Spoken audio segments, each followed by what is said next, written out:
Hello there, Jonathan Kidd, the Chelsea Fancast. My 2-minute fan bite of the Premier League game away at Bramall Lane versus Sheffield United. Now, despite all the talk of turning points versus United after the glorious 4-3 win, we expected this, didn't we? We knew we'd have the turning point of a fridge and we'd get stuck in a cul-de-sac, didn't we? Schooled on the 2-2 capitulation against Burnley and other false dawns like City and Spurs, we just knew we'd get it wrong against another team in the bottom three. I mean, not having Gusto available to play right back and having Disasi in his place, and we've seen him stink the place out playing there, meant he would never overlap or get into any position to attack or centre. I suppose that's why Poch played Madueke on the right, so there'd be someone to perform on the right wing, allowing Cole to be creative just behind. And to give Noni credit, he does take players on, and he scored a terrific goal. As Badiashile was dropped after being shite against United, Otiago returned, had a decent game, a goal, an unmarked volley from the middle of the area, and other than one mad moment giving the ball away, he was pretty good. But we did everything we've been doing all season. We bossed them but couldn't score despite huge possession, and of course on one of their few attacks in the first half, they scored through an error. There's always a fucking error, isn't there?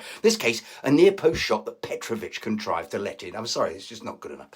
Jackson having one of those games where he's both excellent and terrible at the same time, managed to miss an open goal, having run into the area after he actually set it up. He isn't good enough either, is he? And of course, after half-time, Sheffield, who've been standing off, press us, and we don't cope by tippy-tapping across the pack. It's fraught with danger, Disasi as usual, an accident waiting to happen, and a lack of energy scandalous. What happens to the mindset of these players after they had a lemon or orange or Lucozade or cappuccino, whatever it is they have in the changing room? Luckily, the Blades couldn't keep it up, and that was when Noni did his magic. Fine backed goal.